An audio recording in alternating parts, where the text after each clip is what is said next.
欢迎来到新兴消息频道，请订阅频道，所以大家不要错过当天最热门的新闻。我们今天的时事通讯包括以下内容：深度分析内娱四大普女，杨紫、白鹿榜上有名，生图精修差太多。自从内娱四大普男出现后，内娱的四大普女也随之浮出水面，她们分别是虞书欣、杨紫、赵露思和白鹿。作为四大普女，她们不仅拥有各自的热门剧集，还纷纷跻身一线小花的行列。然而，看到她们的生图后，网友们的评价似乎并没有冤屈她们。虞书欣，在这次的票选中，虞书欣以62%的得票数超过杨紫，成为四大普女之首。当初，她因《苍兰诀》而受到关注，显而易见，这部剧中她的美丽主要依赖于妆容和滤镜的加持，在这些效果下，她的肤色显得格外白皙，宛如真正的神女。自从成名后，她在社交平台上发布的每一张照片都愈发精致。单看这些美照，她绝对无法被归类为普通女孩。然而，互联网的记忆是持久的，其实早在之前，她就曾上过节目，并在电视上露过面。那时的她与现在相比，简直判若两人。卸去妆容和滤镜，她不过是一个普通女孩，甚至没人会将她视为美女。刚开始转型做演员时，由于没有找到合适的妆容和造型，她的外表常常受到批评，因为实在是太普通了。在同一部剧中，同样的造型，与其他女明星相比，她的确显得像个丫鬟，即使经过精心打扮，她也不算出众，更别提素颜了。看了她的素颜，终于明白为何明星的化妆师能月入百万，将一个普通女孩打造成女神，真是技艺非凡。即便有能将平凡变为惊艳的化妆师，她的美丽依然离不开后期的修饰。就像那次出席活动，精修图中的她光彩照人，但一到现场，她的普通便无处遁形。那张胖了1倍的大饼脸，以及过于平坦的五官，在璀璨的娱乐圈中实在算不上美女。工作室不应盲目宣传美貌，粉丝也不必无脑捧美女人设。杨紫，杨紫是四大普女中知名度最高、演技最为出色的一位。她之所以能入选，主要是因为她的脸庞给人一种明显的整容感，以及团队不断为她塑造的绝世美女形象。作为童星，她从小便出现在荧屏上，观众见证了她的成长，因此大家对她的颜值水平心中自有一番评判。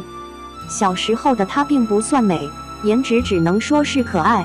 她有着塌鼻梁、厚嘴唇、黑皮肤和小圆脸，脸上还带着婴儿肥，显得非常普通。甚至老前辈宋丹丹曾评价她：“你这长相当不了演员，因为不够漂亮。”然而，谁能想到在众人不看好的情况下，她竟然在美女如云的娱乐圈中开辟出一条属于自己的星光大道。作为90后实力派演员，她的演技毋庸置疑，但颜值却常常引发争议。在粉丝眼中，她宛如天仙下凡。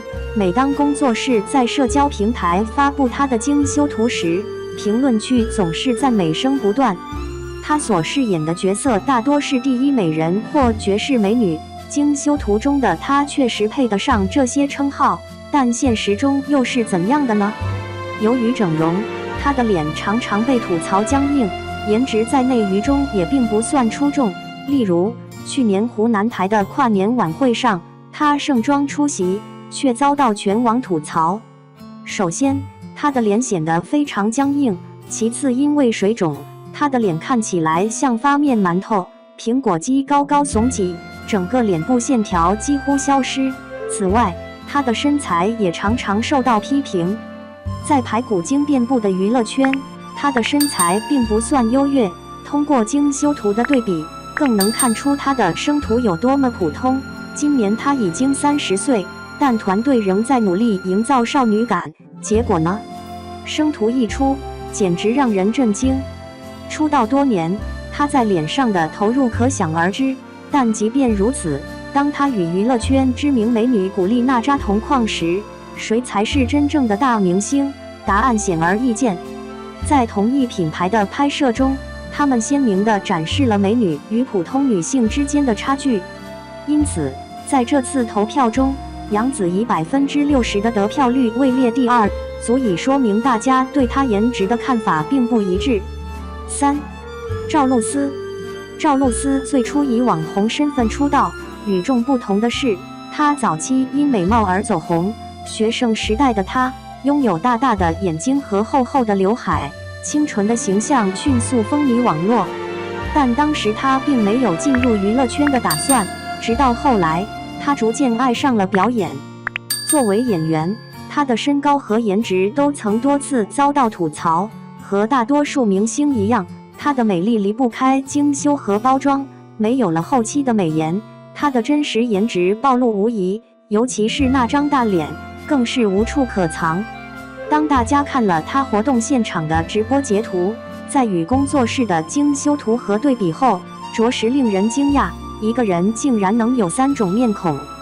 在路人镜头下，她显得更加普通，皮肤暗黄，五官也不再精致。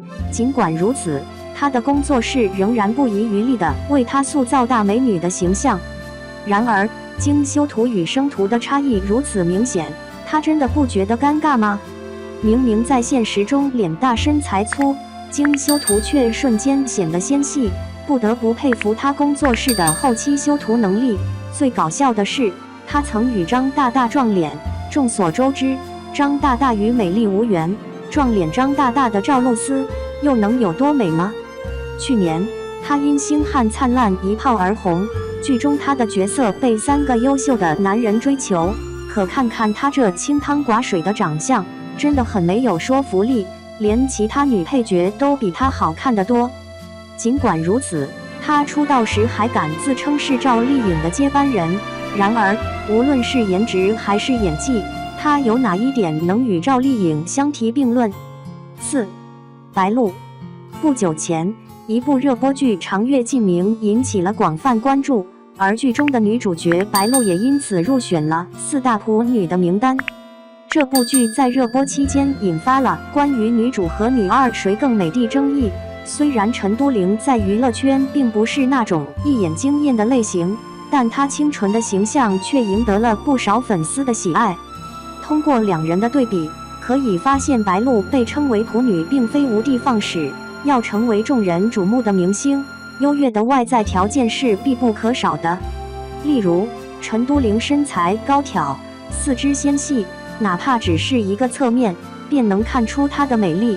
而白鹿呢，在同样的侧脸和古装造型下，无论是身高、颜值还是气质，她都被陈都灵完全压制。实际上，白鹿出生于小网红圈，起初并不算特别漂亮，主要依靠清纯的形象取胜。仔细观察，她的五官并不算精致，尤其是笑起来时那一排不整齐的牙齿，严重影响了她的气质和形象。后来她进入娱乐圈，最初是给关晓彤做配角，在大美女身边显得更加平凡。不过，她很快遇到了一部改变她命运的剧《周生如故》。这部剧无论是剧情还是妆容都无可挑剔，提升了她的颜值层次。而且，这部剧的虐恋情深也让观众印象深刻，许多粉丝至今对她有着角色的滤镜。但如果抛开这些滤镜，她的颜值真的算得上普吗？这个问题在跑男中就能找到答案。尽管那期跑男因她的参与收视率大增，但不可否认的是，节目中的她并不算特别漂亮，尤其是她大笑时，给人一种不太聪明的感觉。而在游戏中脱妆后的样子，更是暴露了她的真实颜值。她在时装周上的表现确实引发了不少争议，工作室早早为粉丝准备了福利，在社交媒体上发布了她参加时装周的精修照片。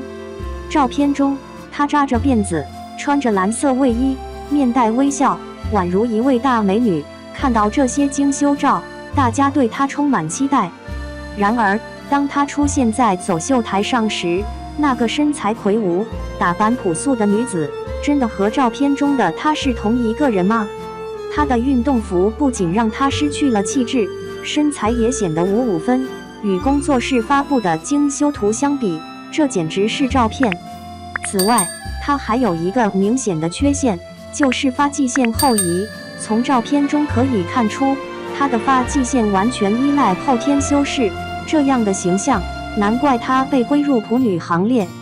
这也难怪，如今的内娱似乎只要有点名气就能跻身当红小花的行列，长相不够出众也没关系，反正可以用妆容、滤镜和修图来掩盖，在后期的加工下，随便一个普通女孩都能被称为女神。